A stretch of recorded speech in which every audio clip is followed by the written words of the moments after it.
Assalamualaikum ya Rasulullah.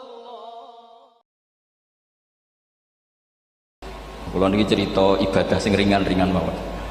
Tapi dadekno mlebu swarga. Terus kula badhe cerita siji mazhab Hasan Syadzili. Terus Hasan Syadzili niku thariqah sing dianut Gus Wafi. Kula nggih beberapa kali dapat ijazah saking Mbah Mun, saking bapak kula. Di antaranipun nggih pesen teng Gus Wafi, sebagian lewat kula ziarah teng Barozak Termas. Abdul Hasan Asyadzili itu nate pas tenggelam ditamoni pemuda. Pemuda niku ngrutu. Di kampung kami banyak maksiat, di kampung kami banyak kesalahan. Niku sepundi. Jaga Abdul Hasan Asyadzili niku ringan. Sing jelas mboten sragen. Contohnya mboten sragen. Sakjane nggih persis. Di pemuda niku dereng ngeten sragen. Kok tenggen kula kathah maksiat ngeten-ngeten. Jawabe Abdul Hasan Asyadzili enteng ngoten. Man ahabba alla yu'sawaha fi ardi alla yu'sawahu fi ardi faqad ahabba alla tadhara maghfiratu wa alla tadhara syafa'atuhu sallallahu alaihi wasallam. Dadi wong bayangno donya ora ana salah iku padha karo ora kepengin roh ghafure Allah Subhanahu wa taala. Mane mazhab Syadzili paling bandel, ngurusi wong bandel paling bandel nggih mazhab Syadzili. Angger kiai Syadzili iku ora umate macam-macam. Mane teng Indonesia niku penak, sing ketunan putih seneng Nabi, sing ireng nggih seneng Nabi, sing ra ketunan nggih seneng Nabi. Mengane setan niku bingung. Nyongkone sing seneng Nabi keturunan putih tok, sing seneng keturunan ireng ya seneng Nabi. Sing ra ketunan ya seneng Nabi. Sing lakenan ya seneng Nabi. Jadi kelompok itu panas. Ini penting kula aturaken mergi mazhab Syadzili niku pancen dados pembanding mazhab Sayyid Abdul Al-Haddad. Mazhab Abdul Hasan Asyadzili niku sing paling masyhur diriwayataken dening Shahibul Hikam. Mergi Ibnu Athaillah As-Sakandari muridé Abdul Abbas Al-Mursi, Abdul Abbas Al-Mursi muridé Abdul Hasan sinten Asyadzili. Niku mazhab ingkang bener-bener jadi pembanding. Mergi teng bab husnudzon niku beliau itu pakar. Orang itu bisa yarjuwa hawal yaumil akhir. Orang itu bener-bener dibikin nyaman mbek Allah mbek Rasul. Misalnya ngeten, sampean sowan Allah iku kudu arep-arep disangoni. Kena arep disangoni berarti nganggep Allah iku medhit. Mulane tomak niku penting. Tapi mbek pangeran aja mbek wong, tapi mbek pangeran. Dados limangka yarjuwa hawal yaumil akhir. Riyen niku zaman kula alit, niku anggere ana santri lunga iku sanggu sak umbalan. Mergo yakin kiai iku nyangoni. Lho diyakini nyangoni ku keren, berarti diyakini lomo. Lho kok yakin mlebu neraka, berarti nganggep Allah gak Rahman Rahim. Lan yakin mlebu napa? Swarga. Mau modal urun maulid sak dina ora urun malah entuk. Terus niki rontok-rontok salah tapi muga-muga disepuro pengiran. Nggih wau. Nek sampean bener niku sifat ghafuri Allah nganggur, nggih. Kerhane efektif ana sing salah. Mengane wonten cerita wonten tiyang teng multazam donga ya Allah kula paringi mboten nate salah. Iku jawabe pangeran fa'ina adhu ghufra. Wong ora tau salah sifat ghafur iku nganggur. Niki cerita sing sampean aja niru kula. Niki cerita ilmu. Niku mazhab Abdul Hasan apa? Asyadzili. Benten mazhab Sayyid Abdul Al-Haddad itu jalure khauf. Dadi mak dosa gede apa cilik? Ora ana gede ora ana cilik. Aja delok sing mbok dosani, aja delok dosane tapi delok sing mbok dosani iku sapa. Misale Gus Wafi ngutus santri teng mriki, "Cung, tukokno rokok." Rokok itu barang makruh misal. Mestinya kan santri oleh bantah, niki kiai ku piye to barang makruh kok kon nuku. Tapi masalahnya kan arah dituruti ya gelo tenan. Jadi aja delok kongkonane iku penting ra penting, tapi mukhalafah iku sababul fir. Misalnya kados kula niki teng mriki kan wonten botol minuman.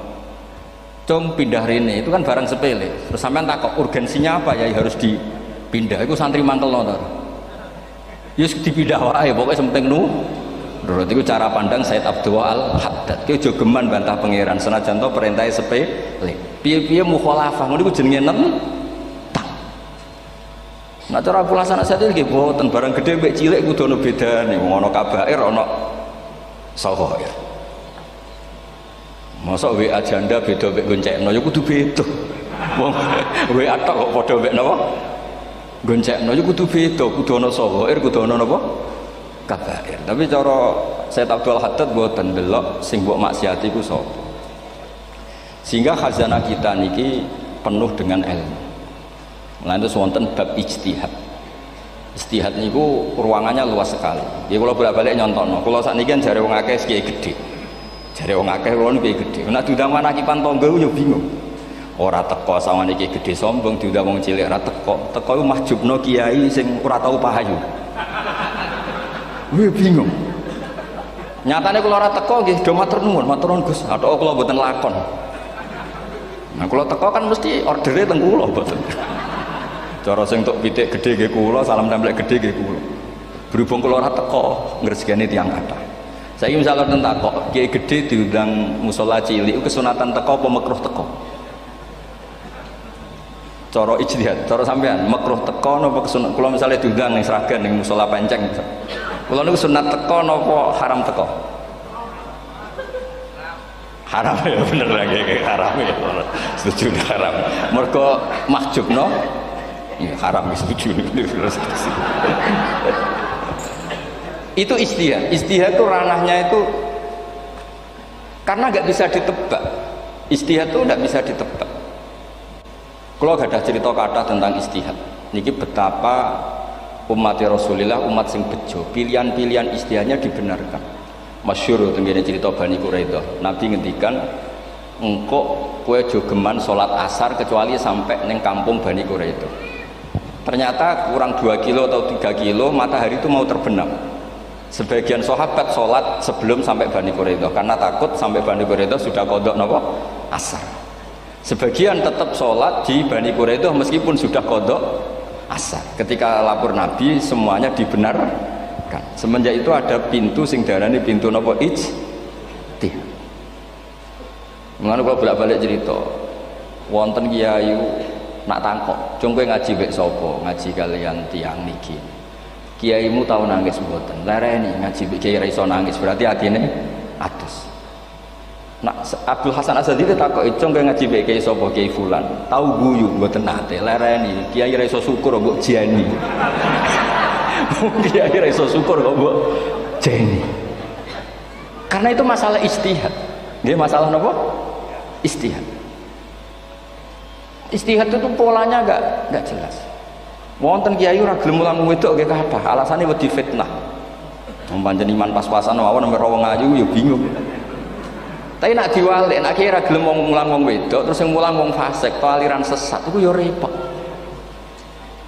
Kowe ngerasa paling gak sesat. Ya sudah seperti itu masalah-masalah apa? Ijtihad.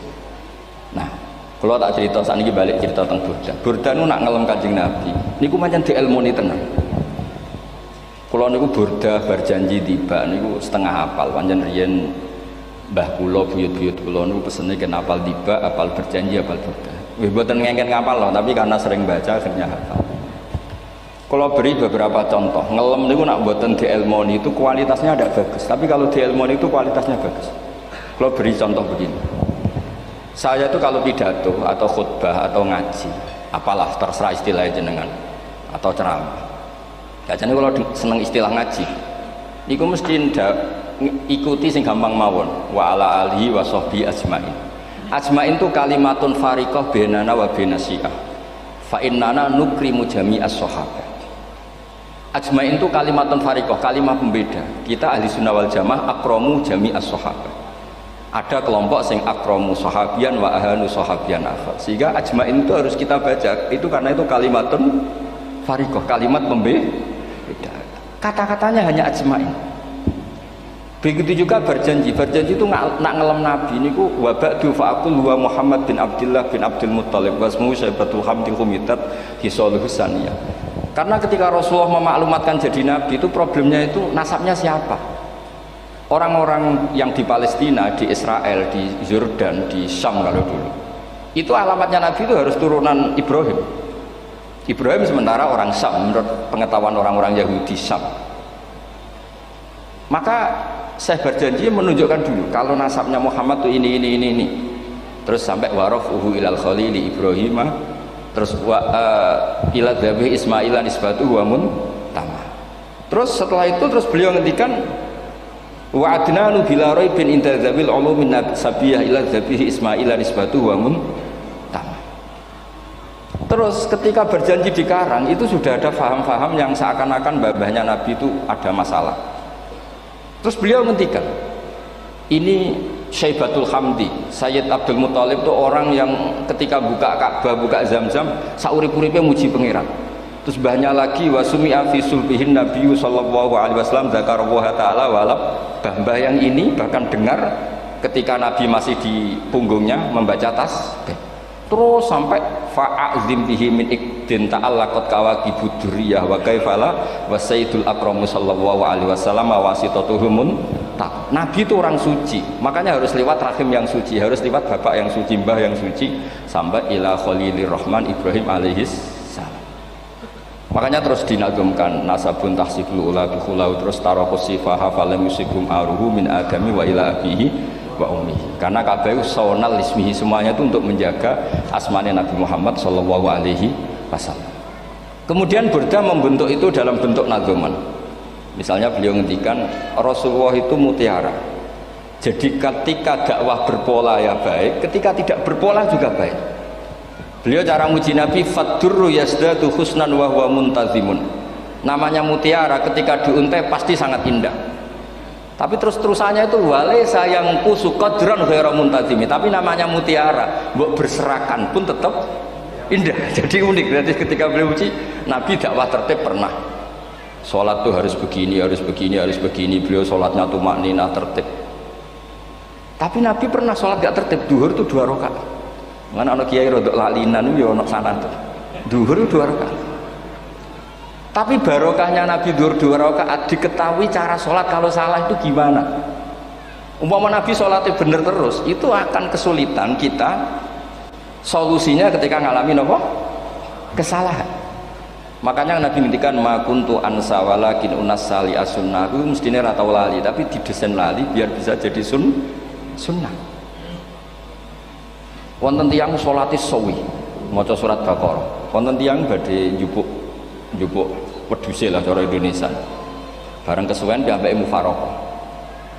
Walhasil Mu'ad matur Nabi, ini munafik di tengah-tengah sholat kok mufaraqah. Si penggembala unta ini juga ngeklaim, ya Rasulullah imam kita tidak benar, sholatnya kesuwen.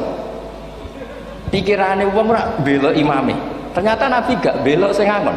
Afattanun anta ya Mu'ad. Wong imame wong seragen surat Baqarah. Wis pokoke kulur ae. Jadi Islam itu segampang itu, semudah itu. Sehingga wonten tiyang niku wisane maca kulhu, rakaat ula nggih kulhu, saniyah nggih kulhu, pokoke kulhu. Sampai sok makmume ku mangkel. Waduh, si imam iki gak keren, mosok main apa? Kulhu. Dilaporno, ya Rasulullah ini imam yang kau tugaskan di kampung kami niku amen maca kulhu mau. Ditimbali be Nabi, kenapa kamu baca kulhu terus? Li annaha sifatullah, karena itu sifatnya Allah. Maka saya senang mengulang-ulang sifatnya. Terus kata Nabi, saya barusan dikasih wahyu Allah bahwa Allah mencintai kamu karena kamu mencintai surat kulhu. Nah ini ijazah yang serahkan ini ku apa? Nanti maca tiba maca idza samsu kuwirat bulet nang tengah. Jajal ampun tak tes sakniki. Kiai paling pinter teng Sragen kan maca idza samsu kuwirat di depan umum. Mungkin nak dhewean roh tapi nang ngarepe Habib doa ngarepe Gus Wafi meriang nak muntir. Wah, nonton niku kula ndek kanca niku imame level desa, bareng imami teng kecamatan salat Id. Mersiapno surat Tabarakalladzi biyadil mulk. Suwengi diapalo lanyah sampai ambek hafid. Ini nyatane nggih malah klirune fatal, malah lali ra maca Fatihah. Saking semangate ben ketok imam keren maca surat napa? Tabar. Jadi yo ribet. Terus kula suwun seneng Nabi niku kados senenge para ulama. Niku nak nyifati Nabi niku gampang. Kula niki beto kitab Saraibun Burdah kalian Saraibun Berjanji. Niku kalau ngelem Nabi niku sederhana sebenarnya. Tapi itu yang mengena. Bisa ulang lagi niku sing mengena. Misalnya dawe Imam sing aran Risalah Qusyariyah. Tegene Bukhari ini cerita Bukhari. Nanti semua nabi ketika di akhirat tuh nafsi. Jadi roh prahara kiamat itu mun gak dinyali mau muni nafsi. Nabi ini jak kober ngendikan umat. Ketika semua nabi ku pelo wis ra iso muji pangeran, Nabi Muhammad di depan Allah tesih saged muji. Fa ahmaduhu bima hamida allamani rabbi. Ketika nabi lain sudah tidak punya nyali bilang alhamdulillah, Rasulullah masih punya nyali bilang alhamdulillah. Sehingga fa Muhammadun ahmadu min ghairi. Hampir semua ulama ngendikan ahmadu yang Muhammad itu afal tafdil. Fa Muhammadun ahmadu min ghairi. Ketika nabi lain sudah tidak bisa atau tidak punya nyali memuji Allah, Nabi Muhammad masih berani memuji Allah ketika mahsyar. Karena logikanya begini, kira-kira pikirannya nabi-nabi itu kiamat, berarti amal harus ditutup lah, buku harus tutup.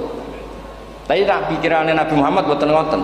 Allah itu tidak diganggu oleh apapun, tidak kena atau tunduk sama konstitusi apapun. Sampean ra iso ketemu Allah nih pun akhirat, jenengan pun boleh macam-macam nih, pun tutup buku boten saged. Rahmatnya Allah tidak bisa dibatasi oleh akhirat. Saya ulang lagi, rahmatnya Allah tidak bisa dibatasi oleh akhirat. Makanya Nabi tetap berani mengajukan syafaat meskipun sudah finish, sudah akhirat atau sudah finish.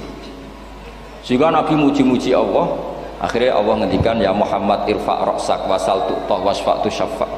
Sudah Muhammad, kamu minta apa tak kasih. Saatnya beliau minta hak napa? Syafaat, disebut maqamam Mahmud. Dan ini kula waos kitab kersane orisinil niki betapa sayangi Rasulullah sallallahu alaihi wasallam teng kita. Ketika nabi lain tidak punya nyali kecuali mikir dirinya sendiri, jadi aku punya ngendikan nafsi-nafsi, Nabi Muhammad masih gak ada nyali ngendikan apa ummati. Itu bukti bahwa nabi itu nggak pernah nggak mikir umatnya. Wala sawfa yu'tika rabbuka apa? Fatar. Ini nabi cek jawab, fa la ardo wa wahidun ummati finnar. Kalau engkau memberi saya sampai saya puas, maka saya tidak puas dan satu dari umatku masih menjadi ahli napa? Neraka. Ini kalau waos nak sampean orang nangis ya kebablas ya. Ini cerita betapa Rasulullah Shallallahu Alaihi Wasallam. Niki jarang tiang maos niki kalau waos kersane tambah mahabbat dengan Rasulullah Shallallahu Alaihi Wasallam. Dados niki kalau cerita ketika Rasulullah ketemu pangeran teng Sidratil Muntaha, niku diredaksekno burdah. Nggih, diredaksekno burdah fakhusta kulla fakharin ghaira mushtarakin. Engkau mendapat kehormatan yang tidak tersaingi. Fakhusta kulla fakharin ghaira mushtarakin. Jadi engkau mendapat kehormatan yang tidak akan tersaingi. Wa justa kulla maqamin ghaira mustahami. Atau fakhusta kulla maqamin ghaira mustahami. Dan engkau mendapat satu derajat yang enggak mungkin tersaingi. Mustaham itu enggak tersaingi lah. Walhasil ternyata derajat itu apa? Gini ku ketika Rasulullah ketemu Allah Ta'ala teng Sidratil Muntaha niku Sayyidah Aisyah radhiyallahu anha tangklet, ya Rasulullah malladzi auha ilaika rabbuk idz qala fa auha ila abdihi ma auha. Qala ya Aisyah aturidina anta alami ma la ya'lamuhu Jibril wala Mikail wala nabiyyun mursalun wala malakun muqarrabun. Aisyah, bagaimana mungkin kamu tanya sesuatu yang bahkan Jibril itu tidak tahu, Mikail itu tidak tahu, dan semua malaikat yang dekat maupun nabi yang jadi rasul semuanya tidak tahu hubungan saya, kedekatan saya dengan Allah membicarakan apa. Niku sing dimaksud burdah kaima tafuza biwaslin ayya mustatarin wonten sing maca ayyi mustatarin anil uyuni wasirin ayyamut tatamin. Jadi Nabi ketika ketemu Allah di Sidratil Muntaha itu ada misteri yang hanya Nabi yang tahu. Nabi niki ibu-ibu harus bangga Sayyidah Aisyah jenenge bojo wanita tangklet. Ambek Nabi terus sing ngeles. Itu rahasia yang Jibril saja tidak tahu, Mikail saja tidak tahu, masa kamu tanya? Niki khase wong putri ini. Ya Aisyah, as'aluka bi Abi Bakrin ila ma'alam tani. Gimana cara Jawa tak kadak nomor tuamu nak gak gelem cerita. Terus kunane kuno niku nggih wong wedok niku saged ngancam. Jadi kamane wis ngancam. Aku lapor bapakku, aku digo mulih sama nanti bojo kabeh. Ya rada ribet jenengan ngadepi wong wedok niku rada ribet. Terus faqala akhirnya Nabi cerita, tapi ya tentu tidak semuanya diceritakan. Inni lama kuntu qaba qausaini qultu Allahumma innaka adzabta al umam ba'duhum bil hijar wa ba'duhum bil masih. Oh ya, ini halaman 63 62 teng kitab Khasyatul Bajuri alal Burdah. Ya, kitab Hasyatul Bajuri alal Burdah. Ya Allah, Engkau menyiksa umat-umat sebelum umat saya, sebagian bil hijarah wa ba'dum bil mashi wa ba'dum bil khosfi. Fama anta fa'ilun bi ummati. Lalu yang akan kau lakukan untuk umatku itu apa? Reputasi jenengan sama orang-orang yang durhaka itu selalu menyiksa. Ada yang pakai batu, yang likuifaksi, ada yang pakai ini. Mosok umatnya kekasih jenengan podo ngoten. Dadi Nabi ku mun nego lah. Nego supaya gak sama.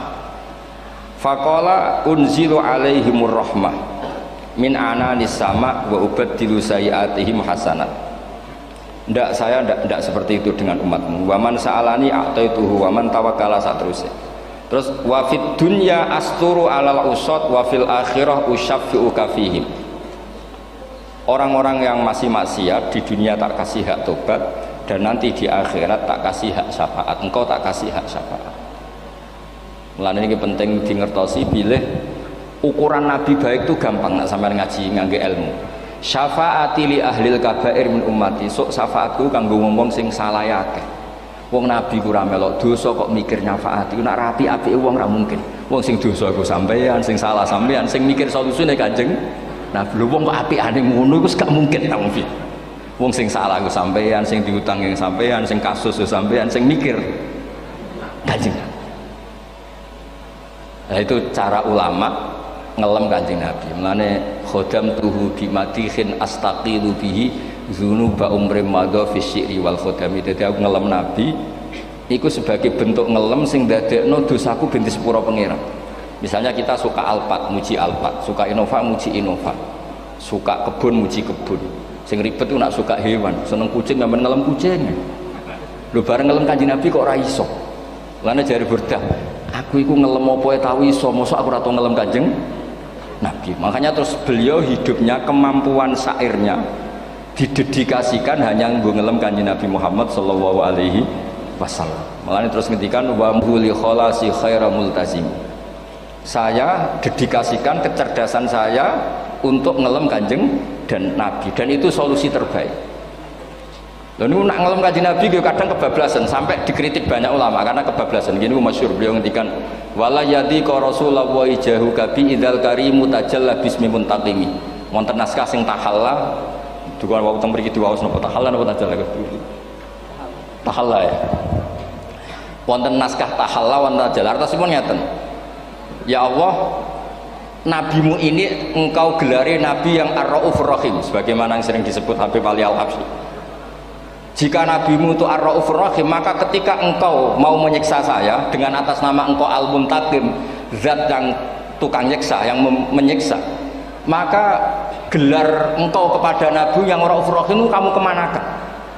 Jenengan kudu konsisten, terus kadung ngarani nabi ini jenengan raufur rahim. Maka sifat jenengan yang muntakim jangan pakai dulu, karena saya ini umatnya Nabi yang kamu beri gelar Raufur Rahim. Paham tuh jenengan? Maksudnya ya ojo sido nyiksa wong kadung mbok arani Raufur Rahim. Dadi wala yadi ka Rasulullahi jahu kabi idzal karimu tajalla ta tahalla bismimun takim. Terus sekarang Burdah jenenge Muhammad. Allah kadung janji wong sing jenenge Muhammad ora bakal disiksa. Sebetulnya maknanya ya Muhammad Sayyidul Anbiya nih. Tapi ketika ono panggilan Muhammad ke depan, Muhammad gak boleh disiksa. Jeneng kula nggih Muhammad. Terus Burdah nu saking yakine ngendikan fa inna li zimmatan minhu bi tasmiyati Muhammadan wa wa afal khalqi bi zimmat. Gusti jenengan kudu eling nami kula niku Muhammad. Wong sing jenenge Muhammad itu ora oleh disiksa. Padahal maksudnya ora oleh disiksa kan kanjeng Nabi Muhammad, tapi biabake namine Muhammad. Terus ngendikan malih in ati dzamban fama ahdi bimuntaqidi minan nabi wala habli bimunsori. Gusti kula pun iman mbek jenengan. Iman itu nilainya tertinggi. Jenenge iman nilai tertinggi, maka iman enggak bisa dibatalkan hanya karena saya salah. Jadi pangeran kok diruwayu, dipeksa, kudu ngakoni nek dene umat Rasulullah sallallahu alaihi wasallam dan in ati lamun nekane ingsun dzamban ing dosa. Fama ahdi bimuntaqidin, maka perjanjian saya dengan engkau tidak boleh dibatalkan. Itu termasuk hebatnya umat Rasulullah sallallahu alaihi wasallam, apapun salahnya niku tetap diakoni umat Rasulullah sallallahu alaihi wasallam. Mergo termasuk kelebihan Nabi itu gak ada hak napa? Syafaat. Nggih, eling-elinge termasuk kelebihan Nabi uga ada hak napa? Syafaat. Meskipun kita tetap khawatir jenenge dosa ke istighfar, tapi aja dadi putus asa mergo napa in ati dzamban fama ahdi bimuntaqidi minan nabiyyi wala habli bimun sorim. Terus niku cerita-cerita madhe ulama teng Rasulullah sallallahu alaihi wasallam. Mereka milih kata-kata sing wong apik eling terus. Nggih eling terus. Wau kados wau fadurru yasdatu husnan wa huwa muntazimu wa laysa yang kusu qadran ghairu mun.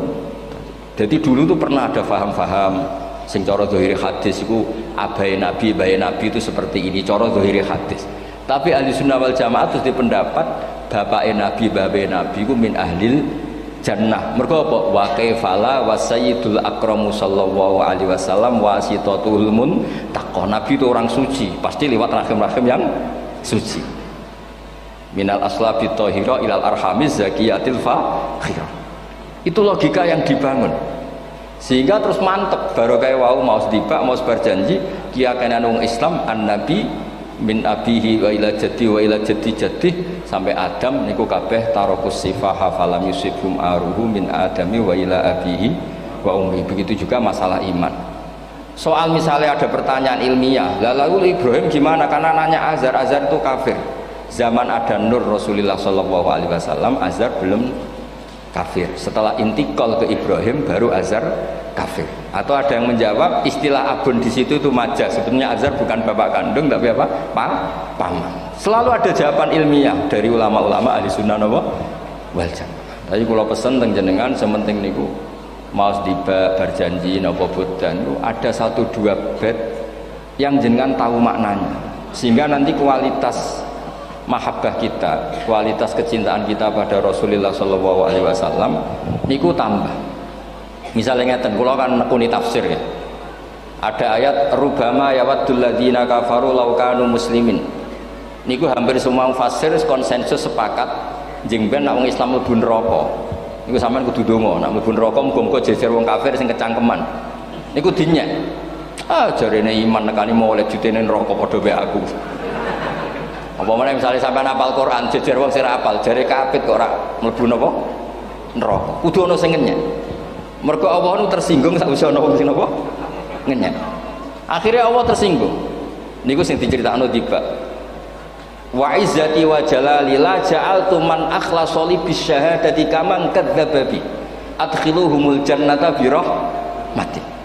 Ora iso wong dekne tauhid apapun salahe wong dekne ndek tauhid ora ngarah dadi ahli neraka selawase kaya wong kafir. La ja'altu ora bakal gawe sapa ingsun man akhlasa li bisyahadah orang yang tauhidnya benar kaman kadzdzaba bi sebagaimana orang yang tidak bertauhid sama saya. Adkhiluhumul jannata bi rahmati. Padahal Allah dilapuri malaikat itu malaikatnya kira diprovokatif. Malaikatnya lapure wajadnahum asrafu ala anfusihim wajadna amalahum minadzunubi ka amsalil jibal. Jare pangeran wis timbang seputi Gusti wanane salah tok. Reputasine salah tok. Zira annahum yasyaduna alla ilaha illallah wa anna muhammadar.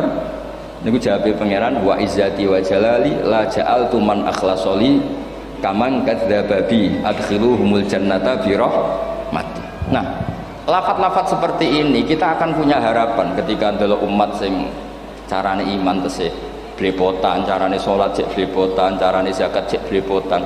Kita selalu punya harapan barokahnya iman, barokahnya mahabbah ning Rasulullah sallallahu alaihi wasallam, mereka tambah hari tambah baik. Jangan beragama yang tidak punya harapan, karena agama ini bagi yang punya harapan. Dimangka yarjuwa wal yaumal akhir, bukan yang tidak punya harapan. Wong Kanjeng Nabi sekaruan Nabi orang terbaik dilarani wong Taif, disiksa wong Mekah. Niku malaikat usul kula siksane ya Rasulullah karena mereka menghina kekasih Allah. Mereka ada iman. Nabi masih punya harapan. Mungkin mereka ada iman. Tapi asallah ayyukhrija bal arju ayyukhrijawah min aslabihim may ya'budu wa la yusyriku bihi syai'an. Bapak orang iman, aku cek di harapan anak putune iman. Dan sedekah Rasulullah sallallahu alaihi wasallam. Sani kata bapak era poso, anaknya melok TPQ, bareng poso juk gendong, akhirnya bapak izin melok poso. Bapaknya maca Quran ra tau. Bapaknya nekani wisuda anake hafid. Mulane bapaknya ora kena dibentuk, ya arep-arep napa? Anake. Nah anake ora kena dibentuk ya arep-arep putune nganti Imam Mahdi turun ngoten pokoke agama niki limangka nayarjuwa wal yaumal akhir. Terus kula suwun sak napa madzhab Abdul Hasan Asyadzali nggih pancen madzhab niku kathah tapi kula suwun agama teng zaman akhir dawuh Mbah Mun kudu kathah rojae nggih mergi walladzina amanu asyaddu hubbal lillah dawuh Imam Ghazali ar-roja yuqaddam alal khauf mergo roja dadekno mahabbah orang yang punya harapan itu lebih mudah mahabbah dan hubungan kita dengan Allah itu hubungan mahabbah ini ku walladzina amanu asyaddu hubbal lillah sampean roh anake wakal kok hubungane putus asa mesti maksudno tapi nek hubungane iso wae saiki nakal so ben gak iso wae saiki goblok so ben gak senajan to ben ra terbukti lah penting hidup itu ada harapan guys penting hidup itu napa ada harapan kata ulama ngendikan afdhalul ibadah intizarul farad apa ibadah selalu punya napa harapan. Terus Indonesia seperti ini kita berharap akan lebih baik, akan lebih baik. Wong cilik kula niku sing jilbaban mau keluarga ketok. Saniki kathah tiyang napa? Jilbaban. Cilik kula tiyang salat di masjid nggih mboten serame sekarang. Sampeyan ra iso grutu, tapi salat tok tapi atine ngene-ngene. Wah ya ribet nak ngoten sampeyan nyoal ideal nggih ribet. Pira-pira gelem napa? Pira-pira purun napa? Salat purun teng masjid. Sampeyan ndak usah memaksa ideal, wong kita ndak pernah napa? Ideal. Kula suwun lah, kula suwun cerita-cerita teng tiba, teng berjanji bahwa Nabi sahibus syafa'ah. Nabi nu tiyang sing peduline napa ummati. Jadi ketika Nabi lain mboten gadah nyali ngadepi hisab. Nggih niku do muni nafsi-nafsi, Nabi tesih gadah nyali mikir umate ngendikan mati. Carane apa? Muji pangeran bima hamida allamani ha rabbi. Lane dawuh iki teng ulama-ulama dawuh fa Muhammadun ahmadu min ghairihi. Makanya summiya Muhammadan mergo li annahu satu wasammihi idza wada'atihi Muhammadan li annahu satu madun apa ubah wa summiya Ahmad li annahu ahmadu min ghairi. Ini hampir semua ulama ngendikan ketika teng mahsyar semuanya nabi gak punya nyali untuk matur minta sama Allah mergo wis kiamat berarti wis finis. Nabi tesih gak ada pikiran Allah itu tidak terhalangi oleh kiamat, Allah tidak terhalangi oleh akhirat, Allah tidak bisa dihalangi apapun sehingga Nabi tetap wani njaluk pangeran. Berarti mujine Nabi ku lebih top karena tahu Allah itu tidak terbatasi. Nah karena Allah tidak terbatasi, podo-podo Allah wapian, wis tak jaluk kanggo umatku sing mati alat tauhid. Berhubung Nabi ngoten terus Allah ngendikan ya Muhammad irfa ra'sak napa wasal tu'tah wasfa tusaffa. Muhammad kepala kamu angkat, kamu minta apa saya turutin. Terus Nabi minta hak napa syafaat. Seseorang bertobat. Dulu umatnya Nabi Musa ada yang menyembah anak sapi, ijel itu harus tobat. Itu tobatnya ekstrim betul. Kalau tobat sekarang kan cukup istighfar sama istighosah. Kalau dulu enggak, liyak tulal bari uminkum al mujrimah, yang terbebas dari dosa menyembah anak sapi, membunuh yang terlibat atau pernah menyembah anak sapi. Makanya ayatnya apa? Fatubu ila bariikum faqtulu anfusakum. Ya, jadi orang-orang yang pernah menyembah anak sapi itu tobatnya apa? Faqtulu anfusakum. Sebab itu semua ulama berkewajiban menerangkan nasa mansukh. Sampai Sayyidina Ali suatu saat ada mubalek atau ustadz itu ngajar di masjid, ditanya, kamu tahu nasa mansukh enggak? Enggak tahu. Kata Sayyidina Ali, berhenti jadi mubalek, lisensinya dicopot. Dicopot, kemudian halakta wa ahlakta, kamu rusak juga merusak. Kenapa demikian? Logikanya begini, semua nabi itu kan panutan. Saya ulang lagi ya, semua nabi itu panutan. Tapi kalau kamu tidak tahu nasa mansukh, jangan-jangan kamu ikut nabi sebelum kamu yang nasahnya itu syariatnya sudah apa? Mansukhah, sudah di nasah. Itu kayak kasus Sunda Wiwitan ya. Itu gak mau punya Nabi Muhammad karena kurang keren, kurang sepuh. Nabinya langsung Nabi Adam. Resikonya adalah beberapa aliran sesat itu, aliran yang kurang benar itu, zaman Nabi Adam kawinan otomatis sama saudaranya. Lalu masa sekarang kita membolehkan kawin sama apa? Kalau sama Nabi Adam mau tidak mau? Karena yang cowoknya ya bin Adam, putrinya binti Adam. Lalu Allah bikin satu sunnah yang suami istri itu harus beda, yaitu satu kandungan itu melahirkan satu pasang. Dan mulai dulu memang pasangannya orang jelek itu orang cantik, Makanya agak sial itu yang perempuan-perempuan itu. Memang mulai dulu gitu. Kalau cantik itu kesunatannya dapat jelek. Nanti sama-sama masuk surga. Karena yang cowoknya ibadahnya syukur, yang ceweknya sabar. Itu nanti sama-sama. Nah kebetulan si Qabil itu ganteng sekali Qabil. Berpasangan dengan Labuda itu jelek gembrot, pokoknya tidak cantik. Enggak lah, kebalik. Qabil itu berpasangan sama Iklimah. Jadi Qabil ganteng, punya adik kandung namanya Iklimah itu cantik sekali. Yang Habil itu rapati apa? Berarti yang Habil apa? Ya rapati ganteng, berbarengan dengan Labuda juga rapati cantik. Nah karena tadi ya berarti Qabil bareng siapa? Iklimah, Habil, Labuda. Maka untuk kawin ini nggak boleh satu kandungan. Jadi dulu karena nggak ada perbedaan ibu bapak, mau tidak mau beda, yang penting beda. Yaitu akhirnya apa? Qabil dapat Labuda, yang Habil dapat Iklimah karena beda kandungan. Itu sudah cukup. Nah, akhirnya kan nggak terima si Qabil. Masa orang ganteng dapat orang jelek. Jadi mulai dulu itu maunya orang ganteng ya dapat orang cantik, nggak terima. Tapi Allah ngatur seperti itu. Akhirnya terjadi percekcokan.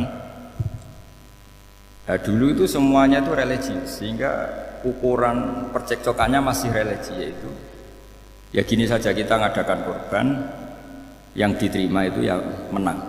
Ya ternyata dalam kompetisi itu yang menang siapa? Habil. Akhirnya Habil jadi menikahi siapa? Iklim. Kalau sekarang kompetisinya kan siapa paling kaya ya menang, lebih gampang. Nah kemudian bayangkan misalnya, ya saya ini menerangkan asa mansuh. Kita semua sering ngomong, sering berkoar-koar, sering menyarankan atau mewajibkan para nabi itu panutan dalam semua perilakunya. Ternyata ada beberapa perilaku yang sudah dinasah atau dihapus ketentuannya oleh syariatnya Rasulullah Shallallahu Alaihi Wasallam. Maka mengenali nasah mansuh itu keharusan dalam ulumul Quran, ya. Makanya Allah mengatakan apa? Manansah min ayatin aw nunsiha pasti na'tibu khairim minha aw misli. Jadi saya nerangkan nasah mansuh itu dua sesi. Satu sesi antar nabi, dua di internal syariatnya apa? Nabi. Sekali saja hari ini dok, sudah setelah itu anggap inter sudah. Kalau sudah jangan tanya lagi. Nah, ada beberapa lagi syariat yang masalah metode. Dulu Nabi Nuh itu dibolehkan oleh Allah saking mangkelnya sama orang kafir. Saya ulang lagi, orang kafir itu kan biadab sekali, nempat buminya Allah, makan rezekinya Allah, kemudian mengkafirkan Allah. Pikirannya Nabi Nuh, orang biadab gini nggak layak hidup, itu pikirannya Nabi Nuh. Kalau dia pakai militer, tidak punya militer, ya pakai langit akhirnya, pakai kekuatan langit. Dia berdoa, Rabbi la tadzar alal ardi minal kafirina dayyar, innaka intadzarhum yudillu ibadaka wa la yalidu illa fajirong kafar. Ya Allah, mereka ini orang-orang kafir, padahal pakai bumi engkau, pakai rezeki engkau, matikan semua saja, jangan sisakan satu pun. Karena kalau masih sisa, nanti anak turunnya ya gitu, gennya gendo ya pasti melahirkan gendo, gen wala yalidu illa fajirong kafar. Kalau kamu sisakan pasti melahirkan generasi gendo lagi kafir. Dituruti sama Allah, kecuali orang 80 yang ikut Nabi Nuh. Nah orang 80 yang ikut Nabi Nuh ini selamat karena iman. Maka generasi yang sekarang ini termasuk saya semua ini semuanya turunan orang iman. Maka kita ini punya dua status. Satu, Allah kadang manggil kita ya Bani Adam karena faktanya kita turunan Nabi apa? Adam. Panggilan kedua adalah zurriyataman hamalna ma'nu. Orang-orang sekarang itu pasti turunan orang yang ikut perahunya Nabi Nuh. Jadi nasab kita ini sudah steril, sudah tidak ada nasab lewat kafir karena yang kafir sudah habis. Semua orang sekarang itu turunan Nabi Nuh, yaitu disebut apa? Zurriyataman hamal nama. Itu sekitar orang 80. Nah, oleh Allah Subhanahu wa taala syariat seperti ini pernah dituruti, yaitu akhirnya mereka mati semua kecuali orang 80 yang mukmin. Tapi uniknya Allah apa?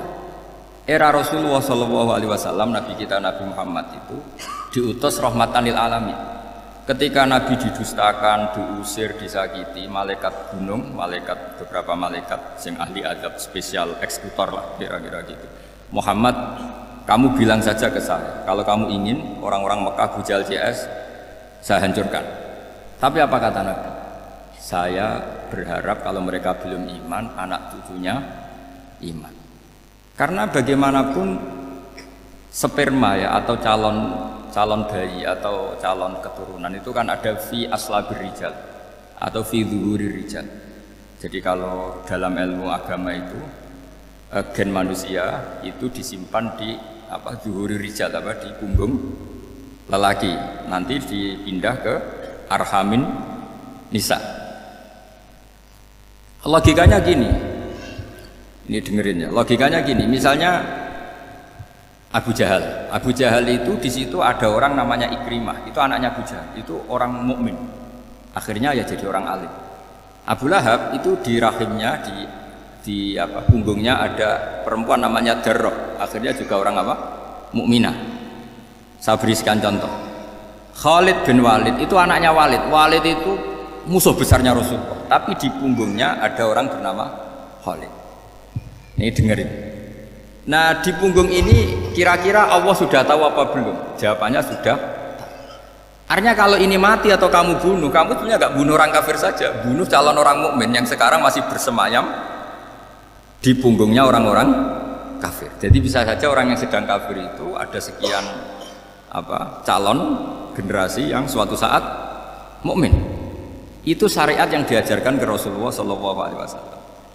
Karena kasafnya Nabi, kasaf itu satu kondisi di mana seorang Nabi itu dipertontonkan sesuatu yang nggak kelihatan. Itu dalam bahasa Arab kasaf atau mukasyafah.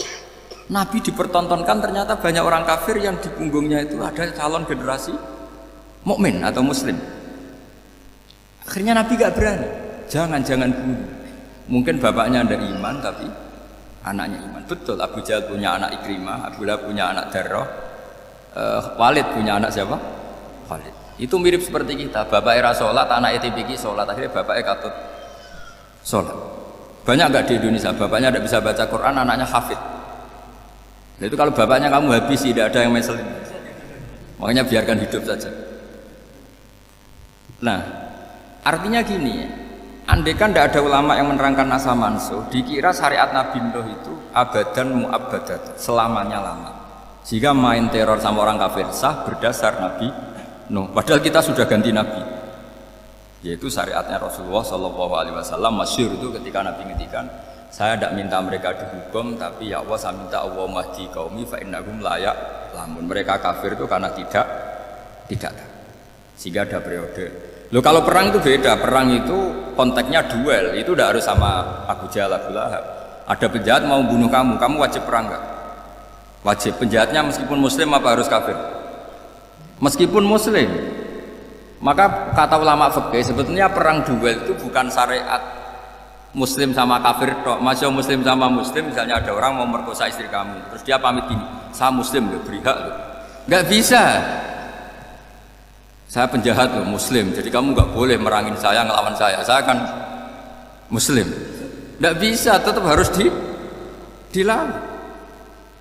Makanya kata ulama-ulama fikih, pertarungan sama musuh itu tidak harus sama orang kafir. Orang muslim pun yang mengganggu kehormatan kita, misalnya mau merkosa istri Anda, itu harus dilawan. Makanya Nabi ngendikan mangkutila duna mali fahuwa syahid, mangkutila duna harimi fahuwa syahid. Orang yang mati karena membela kehormatan keluarganya atau hartanya, maka dia mati syahid. Dan penjahat yang mati ini muhaddarud dam, diabaikan sehingga nggak kena kisos, membunuhnya nggak kena. Misalnya ada penjahat mau bunuh kamu duel menang, kamu nggak kena kisos karena ini muhaddarud dam, diabaikan kehormatannya. Padahal dia muslim, apa? Muslim. Ini jadi ini mengaji ini agak jelimet tapi gampang. Kan kalau paham nggak paham selesai, jadi nggak baca selesai. Sehingga kalau nggak ada nasa mansuh, maka orang selalu berpikir pokoknya yang penting ikut Nabi. Nah itu bahayanya kalau Anda tidak tahu detail. Jangan-jangan syariat yang kamu ikuti itu syariat yang sudah berstatus mansukh, telah dicabut. Dan itu banyak. Makanya kata Sayyidina Ali ketika ada orang ngajar gak tahu nasa mansuh, halakta wa ahlakta, kamu rusak dan merusak orang lain. Seperti tadi pernah ada kawin itu satu turunan, yaitu era Nabi Adam. Masa kita sekarang kawin sama satu turunan, kan gak mungkin. Ya kan, pernah ada membumi hanguskan orang kafir, yaitu syariatnya Nabi Nuh. Itu dihapus oleh syariatnya Nabi Ibrahim dulu. Yaitu Nabi Ibrahim menghentikan apa? Faman tabi'ani fa innahu minni wa man asani fa innaka ghafurur rahim. Ya, kalau orang ikut saya ya Allah ya pasti golongan saya. Kalau yang masih maksiat, masih balelo, saya berharap engkau ampuni. Akhirnya banyak orang kafir tobat. Coba era Rasulullah itu semua orang kafir Mekah itu kafir. Nabi belum wafat. Itu sudah ada 114.000 mukmin semua. Jadi Nabi menangi mayoritas orang menjadi mukmin dari mayoritas kafir. Yaitu disebut wara'aitan nasa yadkhuluna fi dinillahi afwaj. Andai kan Nabi Muhammad pakai syariatnya Nabi Nuh, bisa enggak mengislamkan orang sebanyak itu? Enggak bisa kan? Maka ini penting mengenali nasah maksud. Jadi periode cara wong Jawa maksudno tuntas. Robila tadar itu, pasot tuntas itu, menghabisi itu habis di periode Nabi siapa?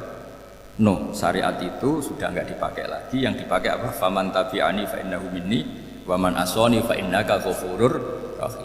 Lah Nabi Muhammad ini nabi yang kena khitab anit tabi' millata Ibrahim hanifah. Jadi masternya Nabi Muhammad itu mentornya Nabi Ibrahim. Sehingga syariatnya ya faman tabi'ani fa innahu minni wa man asani fa innaka ghafurur rahim. Tidak syariat Rabbil tadzar alal ardi minal kafirina dayya. Jelas ya. Jadi mengenali nasa mansuh itu penting sekali karena kalau enggak Anda halakta wa ahlakta, kamu merusak diri kamu sendiri juga merusak orang lain karena menfatwakan hukum yang sebetulnya sudah berstatus mansukh hanya berdasar itu kan syariatnya nabi-nabi dulu. Syariat yang apa? Syariat yang nggak pernah terhapus hanya satu, usuluddin, yaitu tauhid, itu sama. Tapi kalau syariat itu beda-beda, atau furu'iyah itu beda-beda. Yaitu tadi saya beri contoh era Nabi dulu, kalau ada pakaian najis dipotong, dibuang. Era Nabi Muhammad dicuci. Orang kafir dihabisi oleh langit. Era Nabi Muhammad nggak boleh, bahkan didoakan Allahumma hdi qaumi fa innahum la ya'lamun. Di Qur'annya apa? Wa in ahadum minal musyrikin astajaraka fajirhu hatta yasma'a kalam Allah tsumma ablighu ma'mana. Jadi kalau ada orang kafir enggak boleh main dihabisin, mereka beri peluang untuk mengkaji kitabullah hatta yasma'a kalam Allah. Kalau mereka sudah berpeluang ngaji, harus tsumma ablighu ma'mana, harus dijamin keamanan. Ya, karena apa? Dzalika bi annahum qaumul la ya'lamun. Bagaimanapun mereka memang karena ada. Nah, kenapa tidak tahu? Enggak. Karena tadi mereka tertutup oleh kultur yang beratus-ratus tahun. Mbah-mbahnya mereka menyembah batu, menyembah berhala. Ya tahunya itu ya Tuhan. Bagaimana Anda bisa menjelaskan sesuatu yang sudah beratus-ratus tahun kan tidak gampang.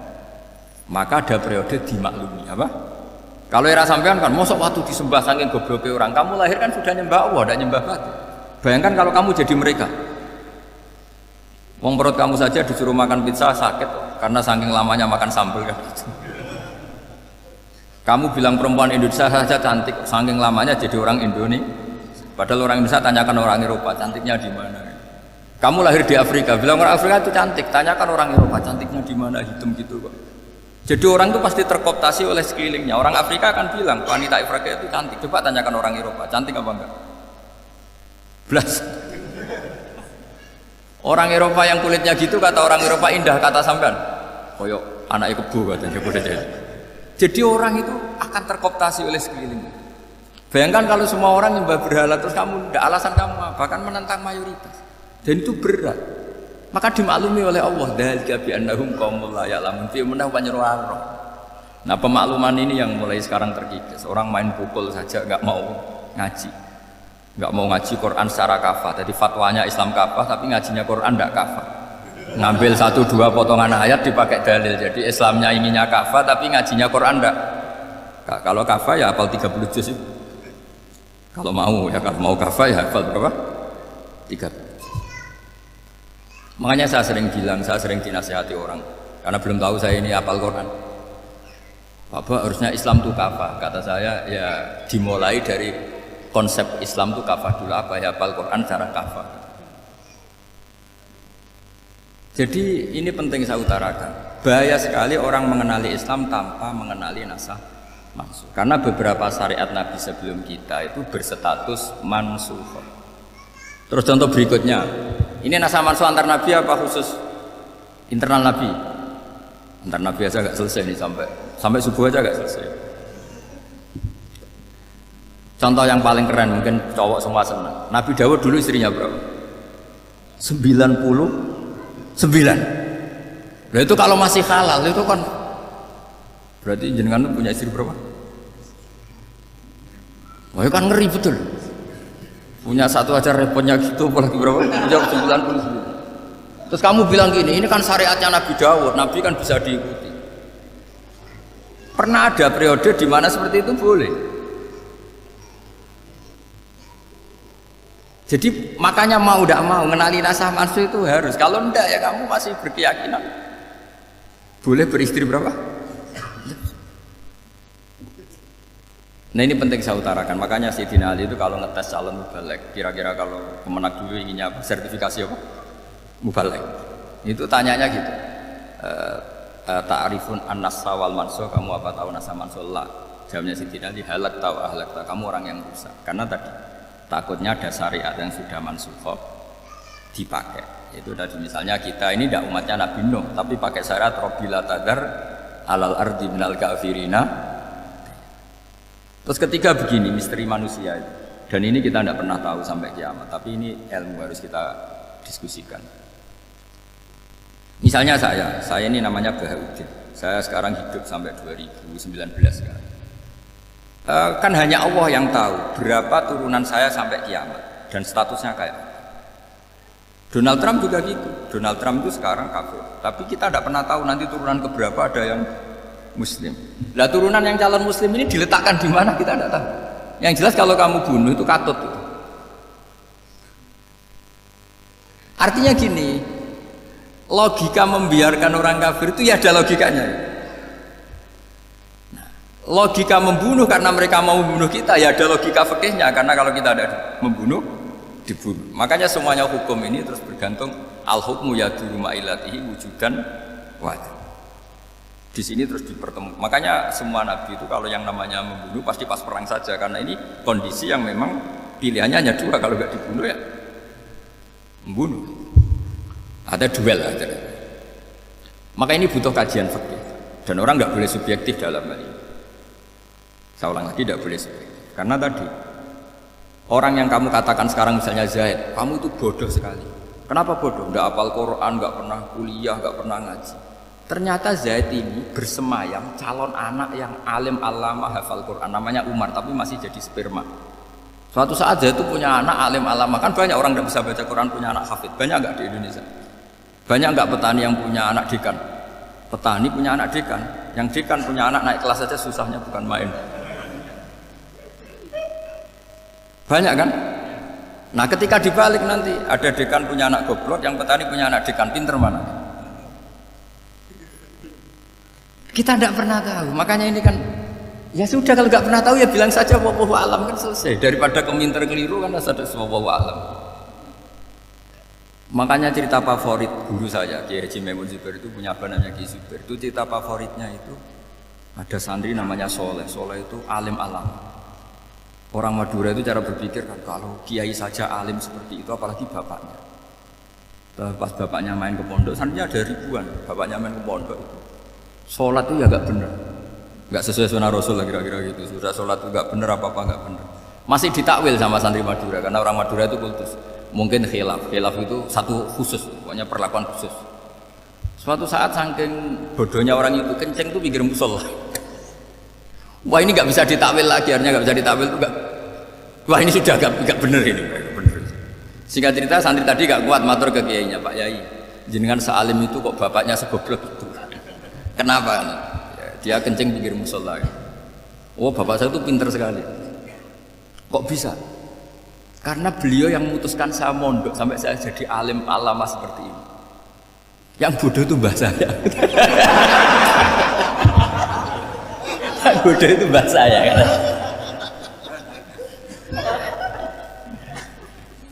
Artinya gini, sekarang misalnya Anda dekan atau Anda rektor atau Anda profesor atau Anda kiai top mubalek kondang, Anda mau balik kondang terus punya anak, gobloknya bukan main. Atau apalagi anaknya ketangkep KPK. Yang satu anaknya orang bodoh jadi dekan. Kalau kompetisi ini pinter mana? Ada ahli metodologi tapi anaknya itu terlibat narkoba. Yang ini petani utun, anaknya dekan. Kira-kira kalau dikompetisikan pinter mana? Anaknya pinter petani tadi. Yang ketika petani kamu vonis bodoh gitu. Tapi siapa tahu kalau ini menyimpan calon, paham gitu? Kita tidak pernah tahu. Makanya Quran selalu ngajari dalam ilmu sosial itu wa in adri la'allahu fitnatul lakum wa mata'un ila. Dalam ilmu sosial itu kita harus jawab tidak tahu. Karena mudah. Makanya saya tadi pagi ngaji di direktorat, saya bilang, saya pernah diprotes orang, Gus kamu udah jelas 01 apa 02. Ya saya jawab, manusia itu makhluk yang paling gak jelas. Sekarang soleh, suatu saat bisa saja gak soleh. Yang sedang gak soleh, suatu saat soleh. Sesuatu yang mungkin rubah kok kamu fanatik itu gimana? Nalarnya gimana? Coba kita tahu dulu, Wahsy itu pembunuh Hamzah, akhirnya mati mukmin ya kan? Padahal orang yang sangat dibenci Rasulullah karena membunuh Sayyid siapa? Hamzah. Sa'labah yang tukang itikaf di masjid, akhirnya su'ul Fatimah. Kita tidak pernah. Nah kalau nggak pernah tahu ya tidak usah terlalu fanatik biasa. Kayak jenengan seneng saya itu ya saya tidak tahu sampai kapan ya. Saya seneng sampai kapan ya. Kayak suami istri. Pas nikah harmonis bulan madu sampai kapan bertanya. Yang jelas paling awet itu pasangan jelek itu pasti awet. Makanya jadi guyonan. Pasangan itu jangan baik-baik gak awet, kalau jelek ternyata maksudnya cantik sama ganteng. Itu suatu saat pasti jadi jelek. Yang jelek sama jelek pasti jelek terus. Makanya jadi guyonan. Kalau pasangan jelek itu awet katanya. Tapi kalau pasangan baik, ternyata baik wajahnya itu pasti gak awet. Suatu saat pasti jelek. Tapi yang jelek awet. Karena mulai dulu ya jelek sampai gitu. Awet jeleknya maksudnya bukan. Ya jelas ya. Jadi saya mohon sekali ini ilmu. Sampai ndak urusan ini bukan urusan cocok tidak cocok, tapi ilmu. Ilmu harus kita dengar bahwa syariatnya para nabi itu yang sifatnya furu'iyah, tidak usuliyah, tidak tauhid itu potensi rubah. Sehingga mengkaji nasab mansukh itu satu keharusan seorang ulama. Makanya setiap ada syariat nabi, hal hadis syariah mu'abbadah amla, mansukhah amla. Karena potensi itu tinggi. Kita tahu dulu semua nabi sholat menghadap apa? Baitul Maqdis. Era Rasulullah dipindah ke Ka'bah. Tapi kalau kamu katakan total Baitul Maqdis ya tidak juga. Nabi Ibrahim mulai dulu madhabnya ke Ka'bah. Tapi kalau Nabi Musa ke Baitul Maqdis. Terus kamu bilang ini 01, 02 ya memang syariat jadi sesuatu yang furu'iyah. Nah, kenapa ini furu'iyah? Jawabannya sederhana. Ketika seseorang menghadap Ka'bah itu menghadap batu apa menghadap Allah? Allah. Ketika menghadap Baitul Maqdis hakikatnya menghadap Allah apa menghadap Baitul Maqdis? Allah. Maka menghadap Ka'bah itu sebenarnya masalah furu'iyah. Yang masalah usuliyah adalah inni wajjahtu wajhiya lilladzi fataras samawati wal ardh. Yang permanen adalah menghadap Allah Subhanahu wa taala. Cuma secara prosedur syariatnya secara zahir menghadap Ka'bah. Maka potensi rubah karena ternyata itu furu'iyah. Untuk kiblatnya itu furu'iyah. Yang permanen adalah menghadap ke Allah Subhanahu wa taala. Ini penting ya. Jadi terus sekarang masih antar nabi apa di internal nabi? Ini sudah mau selesai, sudah habis ini. Internal. Ini sudah selesai, ini sudah pas. Mohon maaf ya. Oh. Jam ini sudah. Sampai mana tadi? Diteruskan apa enggak? Sudah ya, sudah kayaknya sudah. Biar kelihatan cerdas. Sekali pertemuan sudah pinter gitu. Berapa? Setengah jam sudah pinter. Yang internal nabi apa antar nabi? Internal ya, sudah sekarang ke internal. Kalau internal lebih banyak lagi contohnya. Yang masyhur tentu masalah Baitul Maqdis. Dulu Rasulullah pernah sholat menghadap Baitul Maqdis 16 bulan. Berapa? 16 bulan. Kila 17. Pokoknya khilafnya hanya 16 dan 17. Kalau ada bilang 10 bulan berarti gak pernah ngaji khilafnya. Karena khilafnya itu hanya 17 sama 16. Akhirnya sama Allah diminta disuruh menghadap ke Ka'bah.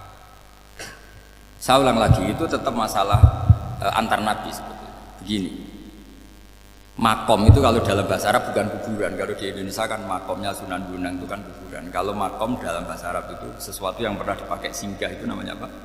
Makom. Lalu Rasulullah itu pertama di Medina itu madhep Baitul Maqdis itu 16 bulan. Orang Yahudi senangnya bukan main, sampai mereka bilang gini, Muhammad tuh gaya-gaya nantok punya agama baru, tapi kiblatnya ikut kita. Baguslah anak itu, katanya, masih tahu diri katanya. Bagus katanya itu masih tahu diri. Jadi senangnya bukan main orang Yahudi. Karena kiblatnya Muhammad sama dengan mereka. Ya tentu mereka jangkar Muhammad, bukan Sayyidina Muhammad atau Rasul Muhammad, karena mereka masih gak iman. Nabi itu ya agak tersiksa karena beliau secara gen turunan Nabi Ibrahim dan kiblatnya Ibrahim itu Ka'bah. Agak tersiksa tapi sami'na wa ata'na tetap madhab ke Baitul Maqdis berapa? 16 bulan. Suatu saat Nabi Muhammad itu disuruh madhep Ka'bah. Ini dengerin. Akhirnya madhep ke Ka'bah. Apa yang terjadi? Orang Yahudi komentar gini, Muhammad itu gimana? Dia di perantauan, rindu sama keluarganya. Terus rindunya itu diaplikasikan jadi perilaku agama. Jadi dia madhep Ka'bah dianggap kangen. Kayak saya kan orang Rembang. Rembang itu apanya Jogja? Timurnya apa? Nggak, Jakarta itu mana Jakarta? Barat sana. Ibaratnya saya orang Jakarta, terus merantau di Jogja. Dulu kiblatnya itu menghadap ke timur. Terus ketika madhep ke barat kata sampean, wah itu padune kangen apa? Keluarga. Juga kurang ajar orang Yahudi. Jadi orang Yahudi itu memang paling pinter bully. Makanya kalau sampean tukang bully itu ya agak-agak ya enggak. Saya tidak ngomong agak ya, pokoknya agak-agak ya.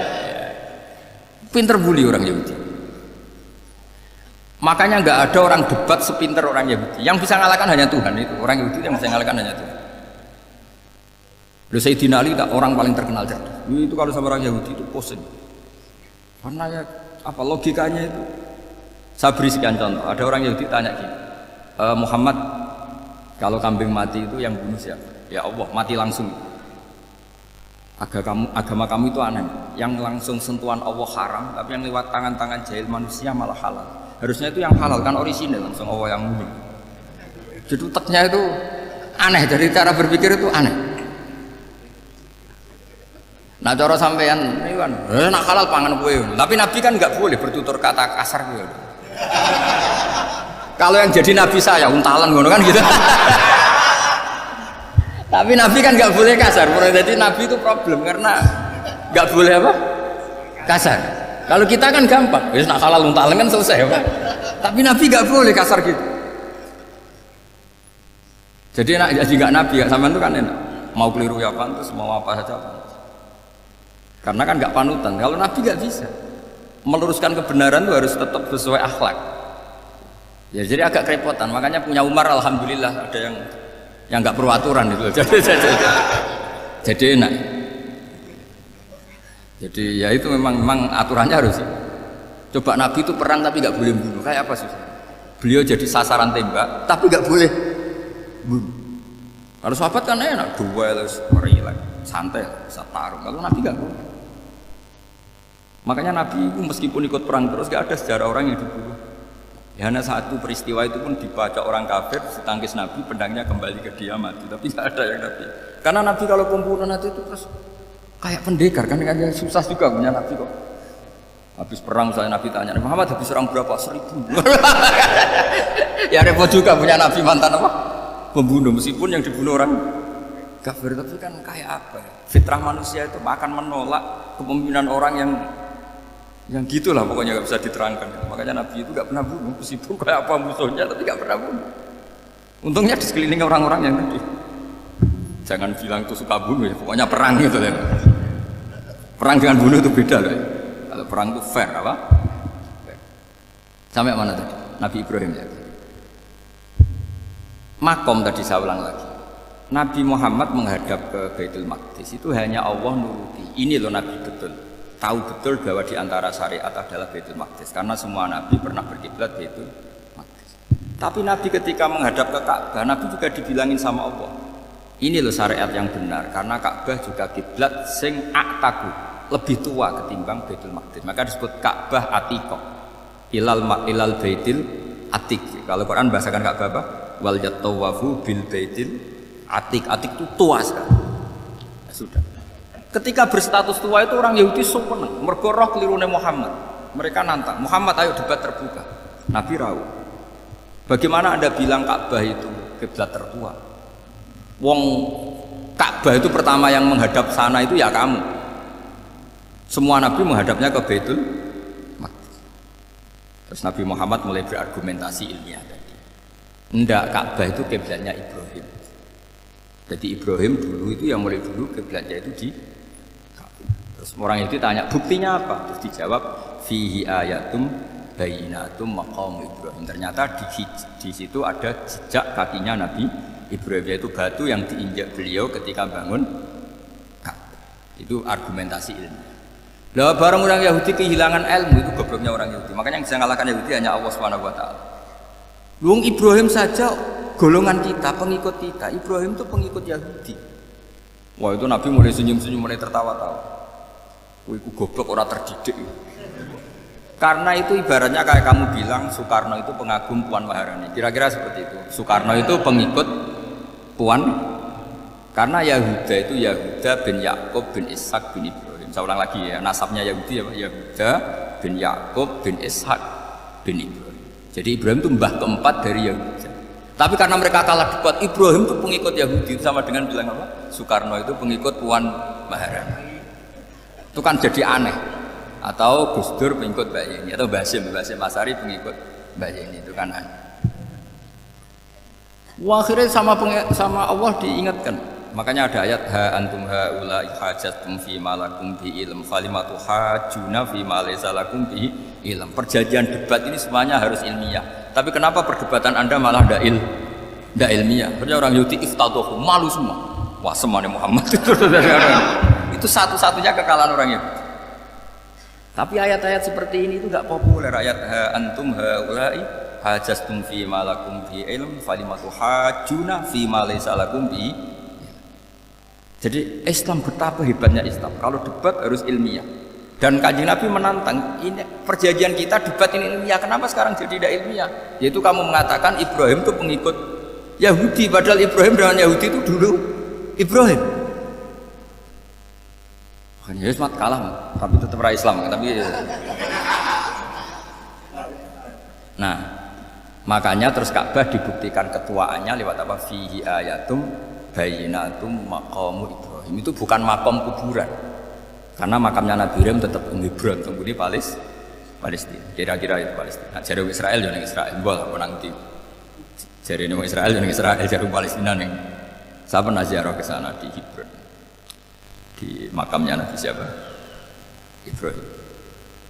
Jadi jelas ya, jadi nasa mansuh itu ketentuan yang dikehendaki Allah Subhanahu wa taala untuk menguji loyalitas manusia, menanggalkan semua akalnya. Makanya saya mohon sekali siapapun yang ngaji saya dimanapun, sekali-kali manusia itu harus menanggalkan akalnya. Sekali Anda pakai akal, maka Anda akan ingkar dengan nasa mansuh. Nasa mansuh itu hukum yang direvisi, yang dibatalkan. Makanya orang Yahudi, lagi-lagi pinternya orang Yahudi, merovokasi orang-orang yang Islamnya belum kuat, diprovokasi gini. Unzuru ila Muhammadin tahayyara fi din yukhillu yauman wa yuharrimu ukhra. Lihat itu Muhammad, dia kebingungan cara beragama. Kadang bilang A, besok bilang B. Jadi nasa mansub dianggap satu bentuk kebingungan, kurang ajar. Wah, akhirnya sebagian orang yang murtad. Makanya nasa mansub itu satu peristiwa yang menjadikan banyak orang murtad. Karena diprovokasi orang Yahudi bahwa itu bentuk kebingungan Muhammad. Akhirnya terus saya qulu sufaha'unan nasi ma wallahum an qiblatimul lati kanu alaiha. Kelirunya orang Yahudi adalah ternyata nasa mansuh yang dipilih Rasulullah itu semuanya ada di Taurat dan Injil. Termasuk di Taurat dan Injil disifati dan Nabi yusolli ilal qiblatin, bahwa Nabi ini akan bersolat dengan dua kiblat. Makanya tetap ditantang. Kul fa'tu bitaurati fatluha in kuntum shadiqin. Kalau kamu tidak percaya bahwa saya ini orisinil, ayo bareng-bareng mengkaji Taurat. Tapi mereka tidak siap mengkaji Taurat, karena Taurat semuanya mendukung Rasulullah Muhammad SAW. Fatluha in kuntum shadiqin. Makanya ini penting sekali ngaji. Jadi perdebatan itu macam-macam.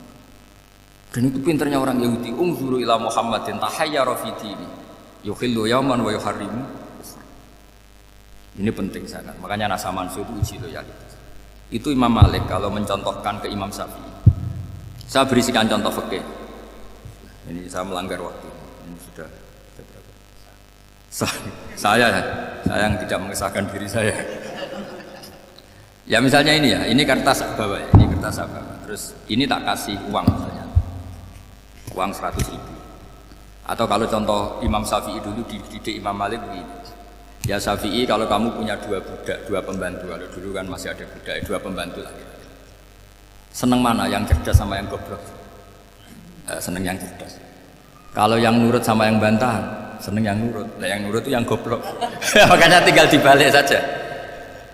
Kamu tak beda ya. Seneng mana punya istri yang cerdas apa yang goblok? Coba jawab. Atau ibu-ibu mbak-mbak ini, seneng mana punya suami yang cerdas atau yang goblok? Kalau cerdas gak bisa diakali. Tapi goblok nurut tapi ya kadang di sini kan di sini. Nah, itu kan antar manusia. Masalahnya kita menghadapi Allah Subhanahu wa taala yang semua kita pasti bodoh. Kita menghadapi Allah Subhanahu wa taala yang semuanya kita pasti bodoh. Allah jelas ngendikan wa kanal insanu dzaluman jahula. Manusia itu banyak dolimnya. Dolim itu sifat mubalaghah. Kalau orang dolim sekali dolim, kalau sering zalum, kalau jahil biasa jahil, kalau banget jahil jahul. Bahasa Arab kan gitu memang. Ghafir pengampun biasa, kalau ghafur selalu mengampuni. Syakir, makanya sifatnya Allah Ta'ala ikut wazan fa'ul semua. Ghafur, syakur, atau diikutkan wazan fa'al. Kalau goblok biasa jahil, goblok banget jahal kan. Kafir biasa kafir, kalau kafir banget kafar. Ya, jadi wazan balagha itu bisa fa'al, bisa fa'ul ya. Kafirin, kafar atau kafur. Paham ya? Malah kok malah ngaji nahwu. Ya tapi ini memang perangkatnya ya. Ini kan perang mau tidak mau. Makanya misalnya Allah tidak suka kulla kafarin banget kafir ya, Pak. Paham ya? Kulla khawanin banget khianate. Kalau khain khianat biasa, kalau khawan sering khianat. Nah manusia itu kata Allah apa? Dzuluman wis banget dolime banget bodoh. Itu kalau yang ngarang hikam mencontohkan tuh gini, manusia itu pas bener saja salah, apalagi pas salah. Jadi manusia itu kata Imam yang ngarang hikam, man itu kanat mahasinhu masawiyah, fakih fala takunu masawihi masawiyah. Ketika baik saja buruk, apalagi ketika coba kalau ada orang dermawan sama teman-temannya, tanyakan istrinya, duit dihambur-hambur, disekno konco ngalono bojo. Mesti itu. Teman yang sering silaturahim ke teman-temannya, kata temannya baik, senang silaturahim, tanyakan istrinya, oh meninggali wong. Jadi manusia pas baik saja ada buruknya, apalagi pas buruk. Makanya dulu bapak saya ngajarin saya istiqomah ya apik ya, tapi kadang-kadang nak keterusan itu istiqomah ngangkangi orang, dia tidak punya kesempatan. Misalnya ada imam masjid imami terus sampai tua sampai mau mati, itu istiqomah apa tidak memberi peluang yang lain? Tidak jawab saja. Jadi itu manusia, jadi pas baik saja buruk, apalagi pas buruk. Kayak saya gini di sini ngajar baik, tapi saya ada sopannya harus di atas. Padahal banyak orang sepuh, ada Pak On, ada beberapa yang kan terpaksa nggak sopan. Tapi sampean yang nyuruh, berarti sampean yang dosa. Kemarin saya minta di bawah supaya ganjaran saya utuh, ini gara-gara begini ganjaran saya ini agak terkredit apa terdebat itu karena itu. Saya teruskan. Jadi manusia itu punya sisi itu, karena manusia itu dzulum dan apa jahil. Bahkan al insanu dzaluman. Problemnya ini ngadepi Allah yang selalu pinter, yang kita selalu bohong. Misalnya gini, kamu ditanya Allah. Ini contohnya Imam Malik. Ikla hadi sokhra fa inna tahtaha dhahaban. Coba bongkahan batu itu kamu angkat, di bawahnya ada emas. Lalu budak yang pinter berlogika, oh disuruh buka itu karena ada emas toh. Berlogika. Kalau budak yang goblok enggak, ya disuruh ya diangkat saja. Ada emas apa enggak karena perintah ya diangkat. Yang satu nurut karena perintah, yang satu nurut karena ada emas, ada sesuatu. Logikanya suatu saat Tuhan tuh hanya bilang gini tok, ikla hadis sokhroh, batu itu angkat. Yang nurut yang goblok permanen tadi kan langsung angkat. Yang pinter, ini ada apa lagi Gusti kok harus diangkat? Ya gak ada apa-apa, nyuruh saja kata Allah gitu. Wah tidak bisa, sesuatu harus ada alasannya. Itu kira-kira mangkel loh agak. Oh mangkel. Nah, logikanya manusia seperti itu. Makanya dua murid pinter, di rakyat pinter, presiden ya susah mesti dia. Goblok ya susah sini uang. Ini kan nggak ada pilihan. Memang manusia itu nggak ada pilihan. Nah sekarang masalahnya gini di fikih ini, saya kembali lagi ke fikih. Pertanyaannya secara fikih begini. Misalnya iddah. Iddah itu seorang perempuan ditinggal mati suaminya atau ditinggal atau cerai. Itu kan ada namanya apa? Iddah. Iddah itu memastikan apa tujuannya? Memastikan rahim itu steril dari mani atau sperma zaut awal. Supaya nanti kalau dinikah orang lain tidak terjadi ikhtilatul nasab. Oke, berarti iddah kita beri argumentasi secara ilmiah li baro'atir rohmi. Jadi misalnya Zaid menceraikan istrinya Sri dalam keadaan masih bisa haid. Iddahnya 3 kali masa suci. Wal mutallaqatu yatarabbasna bi anfusina salasata. Lalu karena secara teori medis kalau haid berarti bukti tidak hamil. Apalagi kalau haidnya terulang-ulang sampai 3 kali pasti tidak hamil.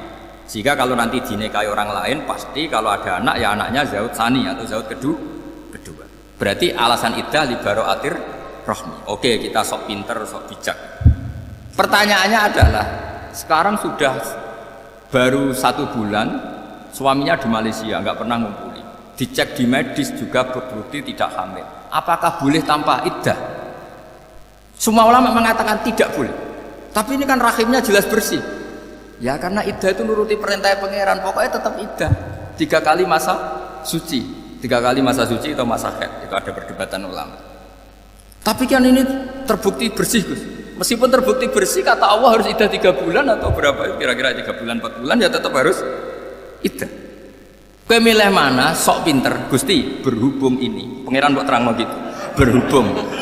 Jadi Tuhan apa pewari? Berhubung Gusti ini jelas steril dari sperma zaut awal, nggak usah iddah Gusti. Sama aja kamu disuruh majikan kamu ikhla hadi safra, berhubung nggak ada apa-apa, nggak usah ya. Kira-kira mangkel nondak budak yang seperti itu.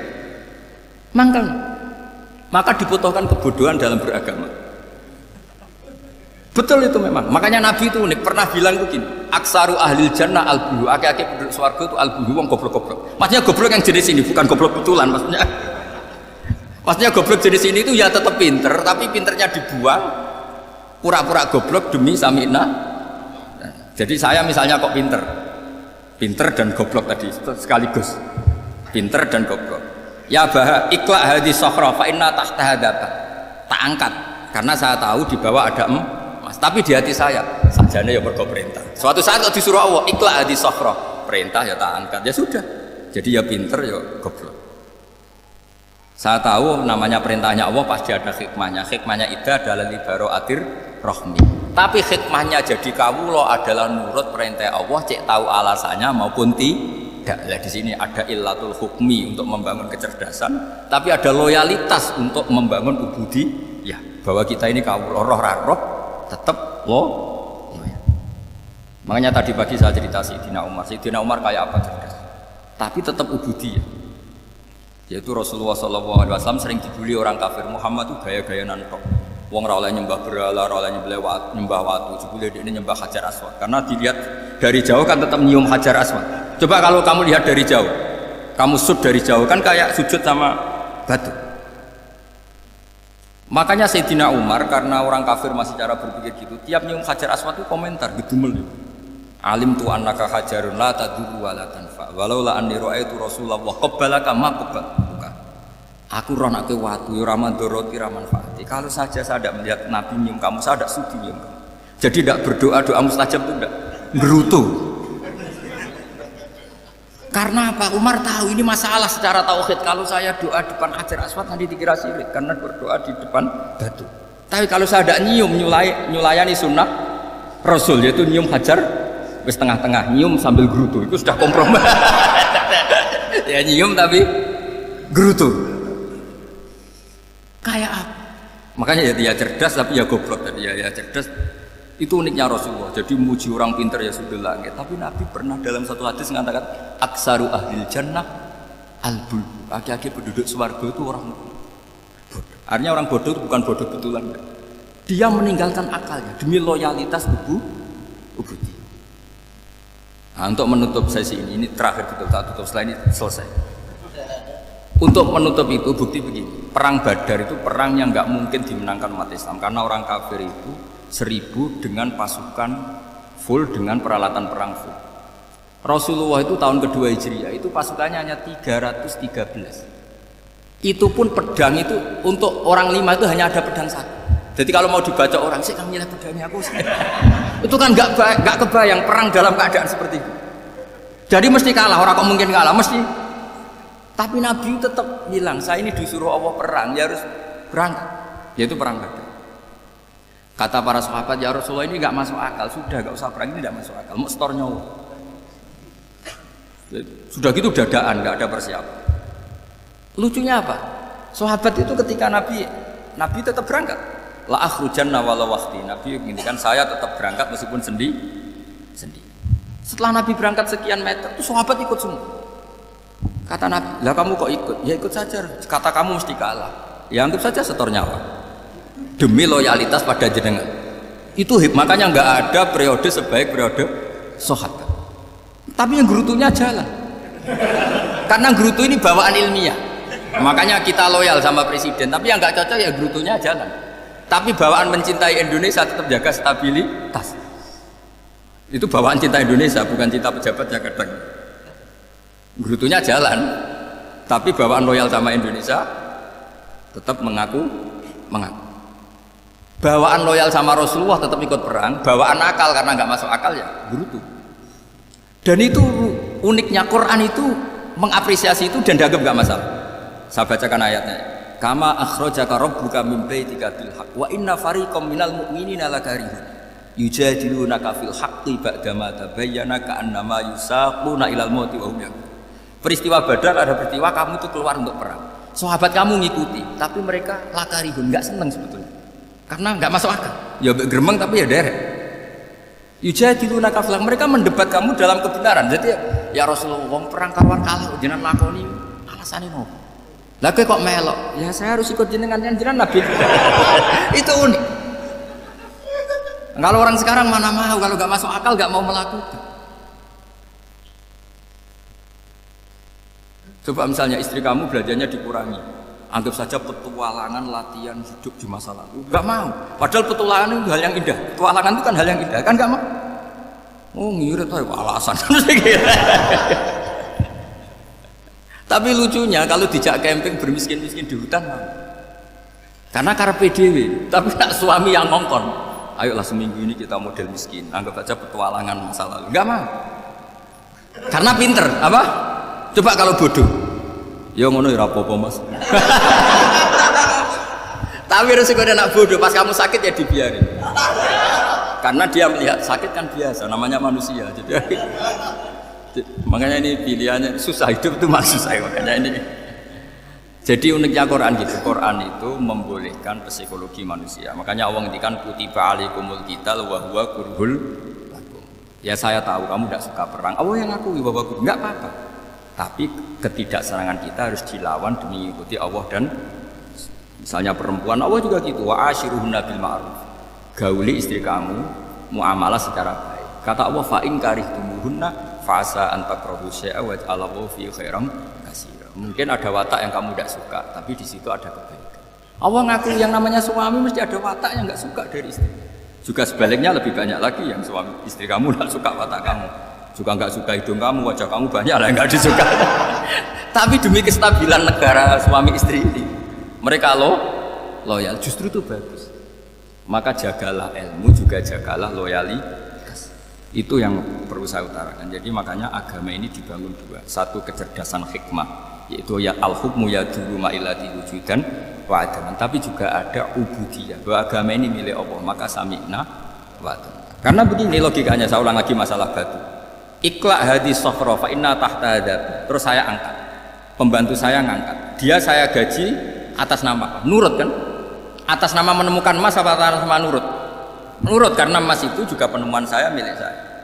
Ngangkat batu yang nggak ada emasnya juga atas nama nurut. Jadi rapot yang saya berikan ke pembantu saya itu tentang nurut dan tidak nurut. Saya kan tidak peduli dengan cerdas dan tidak cerdas. Itu kan tidak sesuatu yang menguntungkan saya. Nah Allah juga gitu. Kecerdasan kamu, pinter kamu itu tidak menguntungkan Allah Subhanahu wa Ta'ala. Karena Allah itu tidak butuh pinter kamu, cerdas kamu. Allah hanya butuh mental ubudiyah kamu. Makanya Allah mensifati nabinya hanya subhanalladzi asra bi abdihi. Karena status tertinggi manusia adalah sifat hamba. Makanya ya Tuhan nafsul mutmainnah irji'i ila rabbiki radhiyatam mardiyah fadkhuli fi ibadi. Berstatuslah sebagai hamba baru wadkhuli jannah. Nah, kalau kamu berstatus hamba ya harus baik, enggak usah kalian bantah. Coba kalau kamu rasional, ya Allah kenapa bikin surga nanti-nanti? Engkau kan bikin sekarang, ngapain repot-repot nanti? Jadi kacau semua agama. Makanya yang perlu didahulukan adalah status ya Tuhan nafsul mutmainnah irji'i ila rabbiki radhiyatam mardiyah fadkhuli fi ibadi. Masuklah berstatus sebagai hamba saya. Khasnya hamba tadi ya cerdas karena semua yang diperintahkan Allah pasti ada hikmahnya. Tapi kecerdasan ini kadang kita tinggalkan demi loyalitas ubudiyah. Terus ngoten mawon kula ngapunten ingkang kathah mugi-mugi niki barokah. Wassalamualaikum warahmatullahi wabarakatuh.